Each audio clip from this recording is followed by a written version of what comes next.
Hello, welcome back. Today we're going to be talking about finding rate of change and describing graphs. By the end of this video, you should be able to find a rate of change and to describe a graph. Our first vocabulary term is rate of change. A rate of change compares the change in one quantity to the change in another quantity. Let's take a look at an example. Suppose you drive 60 miles in 3 hours. What is your rate of change in distance with respect to time? The question is stated as what is your rate of change in distance? That's going to be our first quantity. With respect to time, our second quantity. And notice rate of change says we're going to compare the change in one quantity to the change in another. When they tell us that we're going to compare, they really mean that we're going to make a fraction. Change, in this case, since our first quantity is distance, we're going to go change in distance over change in our second quantity, change in time. Since we drove 60 miles, we're going to assume that we changed, or our distance changed, 60 miles. Since we drove 60 miles in 3 hours, we're going to assume our change in time was 3 hours. When we divide, we're going to get 60 over 3 is 20, and miles over hours, you can't divide that, so we just leave it as a fraction. Or you can write it as miles per hour. So in this example, our rate of change was 20 miles per hour. Go ahead and try to work this example out on your own, pausing the video, and please press play when you're ready to see the answer.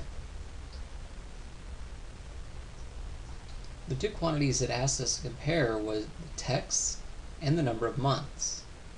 Since it gave us it in that order, text with respect to number of months, text goes on top and months goes on the bottom of our fraction. So we're going to look at the change in texts over the change in months. Change in texts.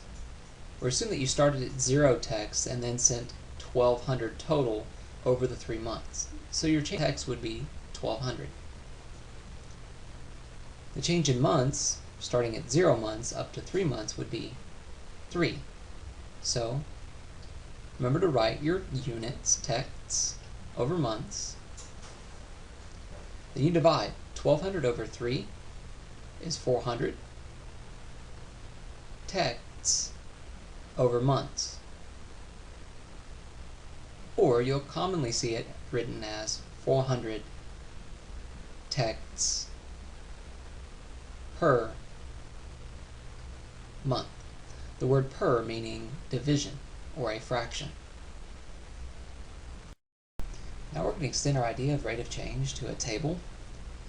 The table below shows the distance that your family drove on a family trip to Hot Springs, Arkansas, and the total time for each part of the trip. Find the rate of change of distance with respect to time for each interval in the trip. Make a graph of the table and then make up a short story that describes the trip. I'm going to go ahead and scroll down. Our first set of instructions asks us to find the rate of change of distance with respect to time. By the way, time is in hours. To do this, we just need to find out how much the distance changed over how much the time changed.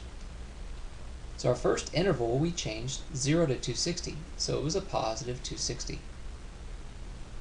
And the hours changed from 0 to 4, so it was a positive 4. In this case, hours, up here miles. What about from 260 to 260? What was your rate of change from 260 to 260? Well, you went up 0 miles. What about 4 to 5? You went up 1 hour. Okay, what about 260 to 320? You went up 60 miles. And from 5 to 6 was up 1 hour.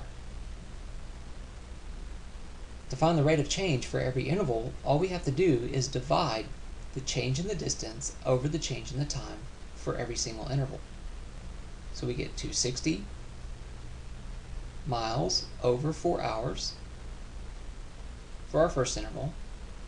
We get 0 miles over 1 hour for our second interval. And for our third interval, we get 60 miles over 1 hour. Now I'm going to go ahead and reduce all these. 260 over 4 gives us 65 miles per hour. If you don't want to write the word per, you can write a dash, meaning division, and an hour like this. 0 miles over 1 hour gives us 0 miles per hour. And then 60 miles over 1 hour gives us 60 miles per hour. And now we've completed the first set of instructions, which asks us to find the rate of change for every single interval. So for the first part of the trip, we went 65 miles per hour. That took us 4 hours. Then for 1 hour, your family went 0 miles per hour. And then for the last hour, they went 60 miles per hour. Let's take a look at a graph and see if we can't interpret a graph to determine what was going on the trip.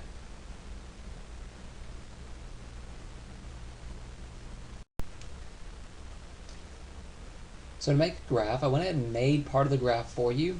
I chose to count by 65 on my y-axis and by 1 on my x-axis. If we were going to describe this graph, we would say that we drove 65 miles an hour for 4 hours. What would the flat part of the graph describe? Well, after driving for 4 hours, maybe your family just stopped for lunch for an hour. Then they got back on the road and drove for another hour, this time at 60 miles per hour, so it was a little slower than it was to begin with. Here's an example I'd like you to try on your own. Please go ahead and find the rate of change for each interval first, then check your answer, then we'll make a graph, check your answer, and then describe each interval.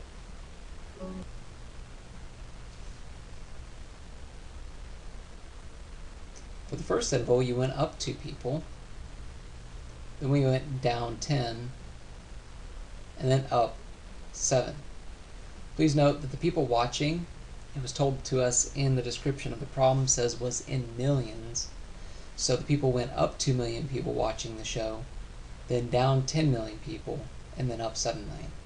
Okay, the time would be up 5 minutes, up 1 minute, and then up 6 minutes. Again, all these are in minutes, and all these are in people in millions. Okay, so our rate of change for the first time interval would be 2/5 people per minute. The second interval would be -10 over +1, so it would be -10 people per minute. And the third interval would be 7/6 people, again, per minute. So we have 3 intervals, one of them positive, second negative, and third positive. Okay, go ahead and make a graph. Alright, I've made a graph of the situation. I've labeled my axes, because in this case it's not just x and y, they actually represent values. My x-axis was minutes, and my y-axis was people, because the number of people depended on the number of minutes. And we found out that the graph went up, down, and then back up. So to describe this graph, the viewership slightly increased, and then dramatically decreased, and then increased pretty much, or pretty well rather, between the time of 6 and 12 minutes.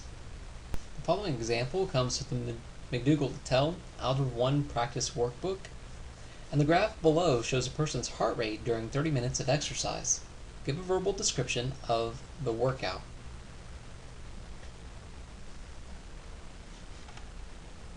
Notice from 0 minutes, or rather at 0 minutes, the person's heart rate is 80.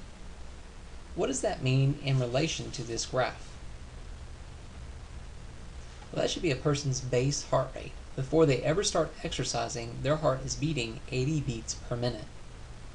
What happens to their heart rate as they start to exercise within the first 12 minutes? Notice their rate is increasing. It's getting bigger all the way up until they get to 12 minutes. What do you suppose happens at 12 minutes? Because from 12 to 18, the heart rate decreases a little bit, and from 18 to 24, it continues to decrease at the same rate. So that means their heartbeat or heart rate is slowing down. And then from 24 minutes to 30 minutes, the heart rate drops even more. So if you were to give a verbal description, you could say just increases, then decreases slightly, and then decreases more. If you were asked to interpret the graph, what do you think the graph means? Then we could say the person started off with a base heart rate, started working out for 12 minutes, reduced how much they were exercising, and then what do you suppose happened at 24 minutes? The heart rate's going down quite a bit between 24 and 30 minutes. Well, there's a good chance the person just stopped exercising and was cooling off between 24 and 30 minutes. That's why the heart rate started to decrease so rapidly.